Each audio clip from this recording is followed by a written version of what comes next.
നമസ്കാരം. എഡിറ്റോറിയലിലേക്ക് സ്വാഗതം.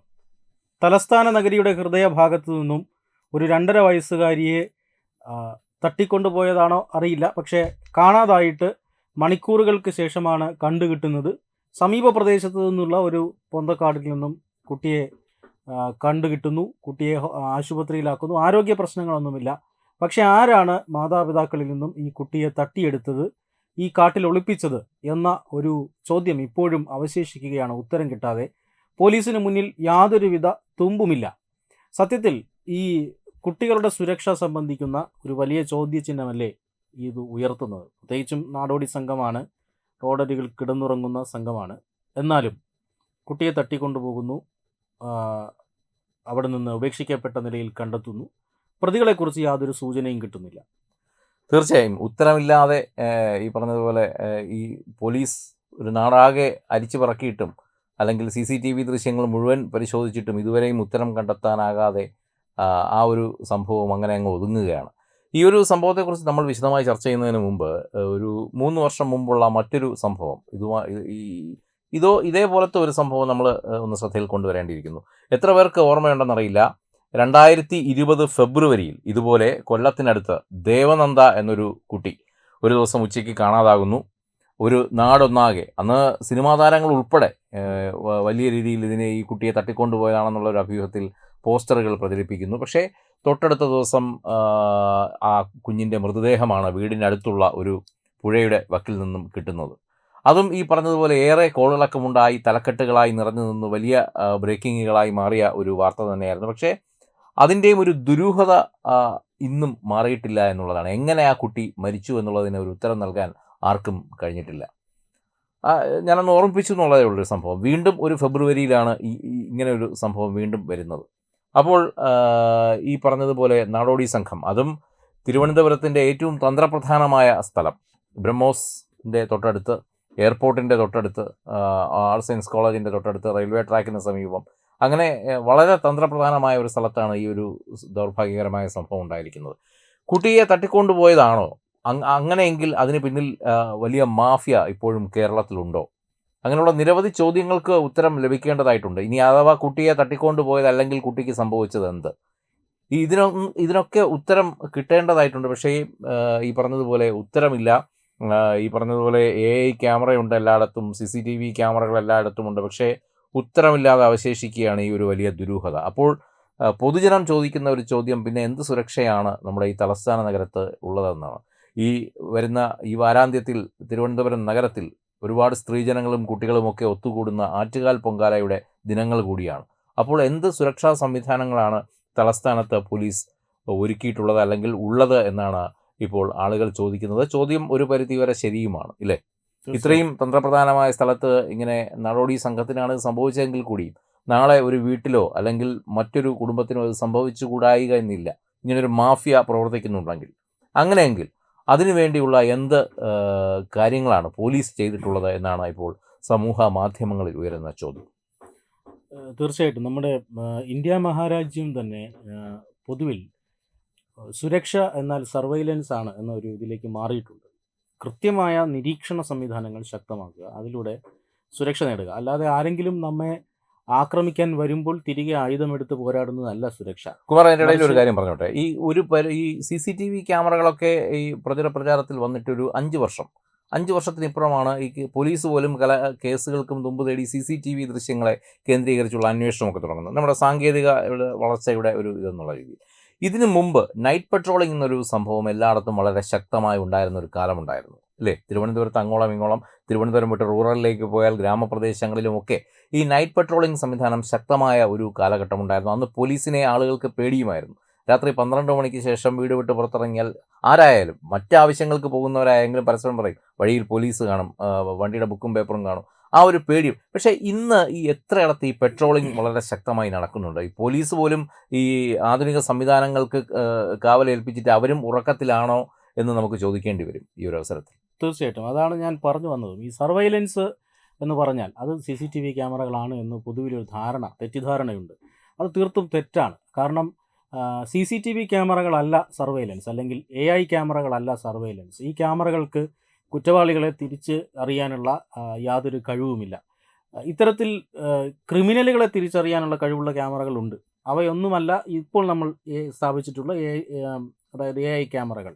അതുകൊണ്ട് തന്നെ ക്യാമറകളെ സുരക്ഷ ഏൽപ്പിച്ച് ഉറങ്ങുന്നത് തീർച്ചയായും ശരിയായ രീതിയല്ല. എന്തെങ്കിലും സംഭവിച്ചു കഴിഞ്ഞാൽ കണ്ടെത്താം എന്നല്ലാതെ ഇതിനകത്ത് തെളിവുകൾക്ക് വേണ്ടി ആശ്രയിക്കാമെന്നല്ലാതെ സുരക്ഷ എന്നത് ഒരിക്കലും നമ്മൾ ക്യാമറയെ ആശ്രയിച്ചുകൂടാ. ദൗർഭാഗ്യവശാൽ കേരളത്തിൽ ആ ക്യാമറയെയാണ് ആശ്രയിക്കുന്നത്. മറ്റൊരു ഘട്ടത്തിൽ ഈ ജനമൈത്രി പോലീസിങ് ശക്തമായിരുന്ന ഒരു കാലഘട്ടം ഉണ്ടായിരുന്നു.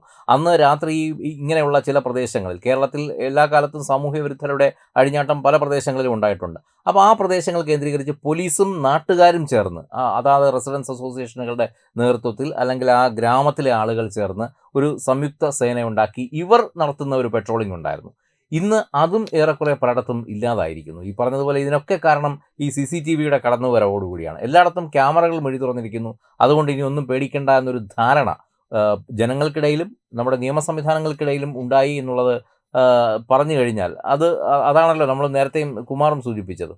അപ്പോൾ ഇതിൽ ഒരു മാറ്റം വരുത്തേണ്ടത് എവിടെയാണ്? തീർച്ചയായിട്ടും നമ്മൾ ഇവിടെ മാറ്റം വരുത്തുക എന്നതല്ല, നമുക്ക് പല കഴിവുകളും നഷ്ടപ്പെട്ടിരിക്കുന്നത്. നമ്മൾ വല്ലാത്തൊരു പ്രതിസന്ധിയിലാണ്. ആ പ്രതിസന്ധിയുടെ ഭാഗമാണ് ഇത്തരത്തിലുള്ള സുരക്ഷാ വീഴ്ചകൾ. പോലീസിൻ്റെ പെട്രോളിംഗ്, കേരളം ആകെയുള്ള പോലീസ് സ്റ്റേഷനുകളുടെ പെട്രോളിംഗ് ഇപ്പോൾ നടക്കുന്നില്ല. അതിൻ്റെ ഏറ്റവും പ്രധാനപ്പെട്ട കാരണം സിമ്പിളാണ്. പോലീസ് ജീപ്പിൽ ഇന്ധനം നിറയ്ക്കാൻ പണമില്ല. അതുകൊണ്ടാണ് പെട്രോളിംഗ് പൂർണ്ണമായും നിലച്ചിരിക്കുക. ചെലവ്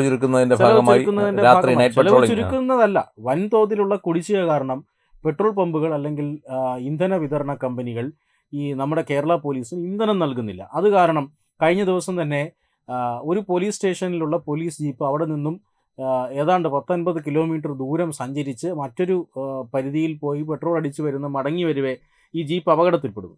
അപ്പോഴാണ് അറിയുന്നത് ഇത് പതിവായി ഇന്ധനം നിറച്ചിരുന്ന പെട്രോൾ പമ്പിൽ അവിടെ വൻ കുടിശ്ശികയാവുകയും അവിടെ നിന്ന് പെട്രോൾ ലഭിക്കാത്ത സാഹചര്യം വരികയും ചെയ്യുമ്പോൾ അവിടെ നിന്ന് ദൂരെ മാറിയുള്ള പെട്രോൾ പമ്പിലേക്കുള്ള പാച്ചിലാണ്. ഇത് തീർച്ചയായും പോലീസിൻ്റെ പെട്രോളിംഗ്, അത് പ്രത്യേകിച്ചും ഈ പറയുന്ന തലസ്ഥാന നഗരി പോലുള്ള സ്ഥലങ്ങളിലൊക്കെ പെട്രോളിംഗ് നിലച്ചിരിക്കുന്നു. ഒരു കുട്ടിയെ തട്ടിക്കൊണ്ടുപോകുന്ന ഒരു സംഘത്തെ, അല്ലെങ്കിൽ രാത്രിയിൽ ഒരു കുട്ടിയെ എടുത്തുകൊണ്ടുപോകുന്ന ഒരു സംഘത്തെ തീർച്ചയായിട്ടും പോലീസിൻ്റെ പെട്രോളിംഗ് സംഘത്തിന് തിരിച്ചറിയാനാകും. പെട്രോളിംഗ് കർശനമായിരുന്നുവെങ്കിൽ അവർ പിടിയിലാവുകയും ചെയ്യും. ഇത് കൃത്യമായ നിരീക്ഷണങ്ങൾക്ക് ശേഷമാണ്. അന്ന് ഓയൂരിലെ സംഭവം തന്നെ കൃത്യമായി വളരെയധികം പോലീസ് പണിപ്പെട്ടിട്ടും ഈ പോലീസിനെ വെട്ടിച്ചുകൊണ്ട് അവരൊരു ഹൈഡ് ഔട്ടിലേക്ക് മാറിയിരുന്നു. അവർ സ്വമേധയാ കുട്ടിയെ ആശ്രമ മൈതാനത്ത് കൊണ്ട് ഉപേക്ഷിക്കുകയാണ് ചെയ്തത്. ആ രീതിയിൽ ഈ പ്രതികളെ പിന്നീടും മണിക്കൂറുകളെടുത്തു കണ്ടുപിടിക്കാനായി. ഇത്തരത്തിലുള്ള നിരീക്ഷണ സംവിധാനങ്ങൾ, ഫിസിക്കൽ ആയിട്ടുള്ള സർവൈലൻസ്, അതിന് നമ്മളിപ്പോൾ പ്രാധാന്യം കൊടുക്കുന്നില്ല. പോലീസിൻ്റെ അതിൻ്റെ ഒരു കാര്യക്ഷമത ഇല്ലാതായി മാറിയിരിക്കുന്നു. ഇതാണ് ഏറ്റവും പ്രധാനപ്പെട്ട കാരണം. പോലീസ് ആഭ്യന്തര വകുപ്പിൻ്റെ ദൈനംദിന പ്രവർത്തനങ്ങൾ സ്തംഭിച്ചിരിക്കുന്നു എവിടെയോ. സമീപകാലത്ത് തന്നെ ഒരു തിരുവനന്തപുരം ജില്ലയിലെ ഒരു പോലീസ് സ്റ്റേഷനിലെ ജനങ്ങൾക്ക് കോണ്ടാക്ട് ചെയ്യാനുള്ള നമ്പർ, ആ നമ്പർ ദിവസങ്ങളോളം നിലച്ചിരുന്നു. അതെ. ആ പോലീസ് നമ്പർ, പോലീസ് സ്റ്റേഷൻ്റെ പേര് ഇപ്പോൾ പറയുന്നില്ല. കാരണം അവർ ആ കാര്യം പരിഹരിക്കുകയും അത് പറയരുത് എന്ന് അഭ്യർത്ഥിക്കുകയും ചെയ്തത് ഞങ്ങളത് മാനിക്കുന്നത് കൊണ്ട് അത് പറയുന്നില്ല. പക്ഷേ ഇത്തരത്തിൽ ഒരു പോലീസ് സ്റ്റേഷനിലേക്ക് ഏതെങ്കിലും അടിയന്തര ഘട്ടത്തിൽ ആളുകൾക്ക് വിളിക്കാനുള്ള നമ്പർ പോലും ഇത്തരത്തിൽ അപകടത്തിലാവുകയും അത് നിലച്ചു പോവുകയും അത് ശരിയാക്കാൻ സാധിക്കാതെ വരികയും ചെയ്യുന്ന സാഹചര്യങ്ങൾ കേരളത്തിലെ പോലീസ് സ്റ്റേഷനിലുണ്ട്. ഇതൊക്കെയാണ് നമ്മുടെ കുട്ടികളെ പോലും അപകടത്തിലാക്കുന്നത് എന്നാണ്. ഈ വിഷയങ്ങൾ സംസാരിക്കുമ്പോൾ രാഷ്ട്രീയം പറയുകയാണെന്ന് വിചാരിക്കരുത്. മുഖ്യമന്ത്രിയുടെ ഒരു യാത്ര അല്ലെങ്കിൽ മുഖ്യമന്ത്രിയുടെ ഒരു സന്ദർശന സമയത്ത് എന്തുമാത്രം പോലീസ് സേനയാണ് അവിടെ വിന്യസിക്കുന്നത്. ഈ പറഞ്ഞതുപോലെ ഒരു സ്ഥലത്തെത്തുമ്പോൾ അതിൻ്റെ തൊട്ടടുത്തുള്ള പ്രദേശങ്ങളിലുള്ള പോലീസ് സേനയെ പോലും അവിടെ വരുത്തുകയും വലിയ രീതിയിലുള്ള സുരക്ഷാ സംവിധാനം ആണ് നമ്മൾ കണ്ടിട്ടുള്ളത്. കഴിഞ്ഞ ദിവസങ്ങളിലൊക്കെ നമ്മൾ കാണുന്നുണ്ട്. അപ്പോൾ ശരിക്കും അങ്ങനെ ഒരു വശത്ത് ഈ ആവശ്യമുള്ളതിനും ഇല്ലാത്തതിനുമൊക്കെ പോലീസ് സേനയെ വലിച്ചിഴയ്ക്കുമ്പോൾ ആവശ്യം വേണ്ടിടത്ത് ഇവരുടെ ശക്തി പ്രയോഗിക്കാൻ കഴിയാതെ വരുന്നു. അത് ഈ പറഞ്ഞത് നൈറ്റ് പെട്രോളിംഗ് ഉൾപ്പെടെയുള്ള കാര്യത്തിൽ ഇല്ല. ഈ പോലീസ് ഒരു തരത്തിലുള്ള പ്രകടനം എന്ന് നമ്മൾ ഇതെന്ത് പ്രകടനമാണെന്നൊക്കെ ചോദിക്കില്ല. അതുപോലെ മുഖ്യമന്ത്രിയുടെ സുരക്ഷയും അപകടത്തിലാണ്. മുഖ്യമന്ത്രി പോകുന്ന വഴിയിൽ പോലീസിനെ വാരി വിതറി ഡ്യൂട്ടിക്ക് ഇട്ടത് കൊണ്ട് സുരക്ഷയാവുന്നില്ല. കാരണം മുഖ്യമന്ത്രിയുടെ വീടിൻ്റെ തൊട്ടയൽപ്പക്കത്ത് നിന്നാണ് ധാരാളം ക്രിമിനലുകളെ, തീവ്രവാദികളെ ഉൾപ്പെടെയുള്ള ക്രിമിനലുകൾ വർഷങ്ങളോളം ഒളിച്ചു താമസിച്ചിരിക്കുന്നത്. തീർച്ചയായിട്ടും ഒരു VIP സുരക്ഷ കാര്യക്ഷമമായ രീതിയിൽ അവിടെ ഉണ്ടായിരുന്നുവെങ്കിൽ അങ്ങനെയുള്ള അവരെ നേരത്തെ തന്നെ പിടികൂടുമായിരുന്നു. കാരണം കേന്ദ്രസേനയാണ് കേന്ദ്ര ഇന്റലിജൻസ് ഏജൻസികൾ നൽകുന്ന ഇൻപുട്ട് അനുസരിച്ചാണ് അവിടെ നിന്നും ഇല്ല, നാളെ ഒരുപക്ഷെ പോലീസ് തന്നെ പറഞ്ഞേക്കാവുന്ന ഒരു സംശയം ഞാൻ ചോദിച്ചോട്ടെ. നമ്മുടെ സംസ്ഥാന ഇൻ്റലിജൻസ് സെല്ലുകൾ എപ്പോഴും ഉണർന്ന് പ്രവർത്തിക്കുന്ന നമ്മുടെ ഇൻ്റലിജൻസ് സെല്ലുകളാണ്. ഈ ഇൻ്റലിജൻസ് സെല്ലുകൾക്ക് അപ്പോൾ ഇപ്പോൾ എന്താണ് പറ്റിയിരിക്കുന്നത്? നേരത്തെ ഇങ്ങനെയുള്ള ചില നീക്കങ്ങൾ നടക്കുമ്പോൾ ഇവർ അതിവിദഗ്ധമായി ഇത് അറിയാൻ കഴിയുമായിരുന്നു. പക്ഷേ ഇന്ന് അങ്ങനെയുള്ള ഈ ചെറിയ സംഘങ്ങളുടെ നീക്കങ്ങൾ പോലും അറിയാൻ കഴിയാതെ പോകുന്നു സംസ്ഥാന ഇൻ്റലിജൻസ് സെല്ലുകൾക്ക്.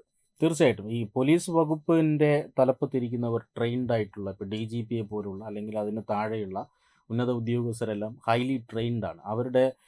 അവർക്ക് ലഭിച്ചിട്ടുള്ള പരിശീലനം, അവരുടെ ദീർഘകാലത്തെ പരിചയം, അതെല്ലാം സംസ്ഥാനം ഉപയോഗിക്കണം. പക്ഷേ ആഭ്യന്തര വകുപ്പ് നിലവിൽ ഇത്തരം ആളുകളെയെല്ലാം നിഷ്ക്രിയരാക്കുകയും ഏതൊക്കെയോ ചില രാഷ്ട്രീയ ചട്ടമ്പികൾ, രാഷ്ട്രീയ മാടമ്പിമാർ ആഭ്യന്തര വകുപ്പ് ഭരിക്കുകയും ചെയ്യുന്നു. മുഖ്യമന്ത്രിയുടെ പോലും നിയന്ത്രണത്തിലല്ല ആഭ്യന്തര വകുപ്പ് എന്ന് നിരവധി തെളിവുകൾ നമുക്ക് ലഭിച്ചിട്ടുണ്ട്. ഇതിനോടകം തന്നെ പൊതുസമൂഹത്തിന് മുന്നിൽ വളരെ വ്യക്തമായി തെളിഞ്ഞിട്ടുണ്ട്. അതുകൊണ്ട് തന്നെ ഈ വകുപ്പ് ഭരിക്കേണ്ട പ്രൊഫഷണലുകളെല്ലാം ഡീആക്ടിവേറ്റ് ചെയ്യപ്പെടുകയും അവിടെ രാഷ്ട്രീയം കടന്നു വരികയും ചില മൂന്നാംകിട രാഷ്ട്രീയക്കാർ വകുപ്പ് ഭരിക്കുകയും ചെയ്യുമ്പോഴുണ്ടാകുന്ന ചില പ്രശ്നങ്ങളാണ് കേരളത്തിൽ ഉണ്ടായിട്ടുള്ളത്. ഇത് തന്നെയാണ് ഏറ്റവും പ്രധാനപ്പെട്ട കാര്യം. നമ്മുടെ കേരള പോലീസ് എല്ലാ കാലത്തും അതിസമർത്ഥമായി പല കേസുകളും തെളിയിച്ചിട്ടുള്ളതാണ്. അതും ഭാരതത്തിൻ്റെ പല കോണുകളിൽ ചെന്ന് വലിയ ക്രിമിനലുകളെ പൊക്കിക്കൊണ്ട് വന്നിട്ടുള്ളവരാണ് നമ്മുടെ കേരള പോലീസ്. അതിലൊക്കെ നമ്മൾ അഭിമാനം കൊണ്ടിരുന്നു. പക്ഷേ അതേ കേരള പോലീസിന് ഇന്ന് എന്ത് സംഭവിച്ചു എന്നുള്ളതാണ് ഇപ്പോൾ നമ്മളിവിടെ ചർച്ച ചെയ്തത്. ഈ പറഞ്ഞതുപോലെ അതീവ സുരക്ഷാ മേഖലയിൽ നിന്ന് 2 വയസ്സുള്ള ഒരു കുട്ടിയെ തട്ടിക്കൊണ്ടുപോയി 72 മണിക്കൂറുകൾ കഴിഞ്ഞിട്ടും എന്താണ് ആ കുട്ടിക്ക് സംഭവിച്ചതെന്നതിന് ഉത്തരം നൽകാൻ പോലീസിന് കഴിയുന്നില്ല എന്ന് വെച്ചാൽ അതും പഴയ കാലമല്ല, ഇപ്പോൾ എല്ലാ ആധുനിക സംവിധാനങ്ങളുമുണ്ട്. അങ്ങനെയുള്ള എന്തെങ്കിലും ക്രിമിനൽ ആക്ടിവിറ്റീസ് നടന്നിട്ടുണ്ടെങ്കിൽ ഓരോ സ്ഥലത്ത് നിന്ന് പോലും അതിൻ്റെ തെളിവ് കിട്ടുന്ന കാലത്താണ് നമ്മളിന്ന് ജീവിക്കുന്നത്. അപ്പോൾ ആ ഒരു കാലത്ത് പോലും അതിന് ഈ പറഞ്ഞതുപോലെ കൃത്യമായൊരു ഉത്തരമില്ല, ഇതുവരെയും നൽകാൻ കഴിഞ്ഞിട്ടില്ല. ഇനി കിട്ടുമെന്നും വലിയ പ്രതീക്ഷയില്ല. അതുകൊണ്ട് തന്നെ ഈ പറഞ്ഞതുപോലെ നൈറ്റ് പെട്രോളിംഗ് ഉൾപ്പെടെയുള്ള സംവിധാനങ്ങൾ ഉണർന്ന് പ്രവർത്തിക്കേണ്ടിയിരിക്കുന്നു. പോലീസ് മാത്രമല്ല, ജനങ്ങളും ഇതിൽ അവർക്കും പങ്കാളികളാകാം. നിങ്ങളും കുറച്ചൊന്ന് ജാഗരൂകരാകണം ഇനിയുള്ള ദിവസങ്ങളിൽ. കാര്യം കേരളത്തിൻ്റെ ഇപ്പോഴത്തെ ഒരു അവസ്ഥ അത്ര നല്ലതല്ല. പല സംഭവങ്ങളും സൂചിപ്പിക്കുന്നത് അതുകൊണ്ട് തന്നെയാണ്. മയക്കുമരുന്ന് മാഫിയകൾ ഇവിടെ യഥേഷ്ടം വാഴുകയാണ്. അതുകൊണ്ട് തന്നെ ക്രിമിനൽ ആക്ടിവിറ്റീസും പലയിടങ്ങളിലും പല രീതിയിൽ തഴച്ചു വളരുന്നുണ്ട്. അത് പോലീസിനോടൊപ്പം ജനങ്ങളോട് ചേർന്ന് നിന്ന് മാത്രമേ ഇതിനൊരു തടയിടാൻ കഴിയൂ എന്ന് മാത്രമാണ് തത്വമൈ ന്യൂസിനെ ഈ ഒരു അവസരത്തിൽ ഓർമ്മിപ്പിക്കാനുള്ളത്. വെബ് ഡെസ്ക് തത്വമൈ ന്യൂസ്.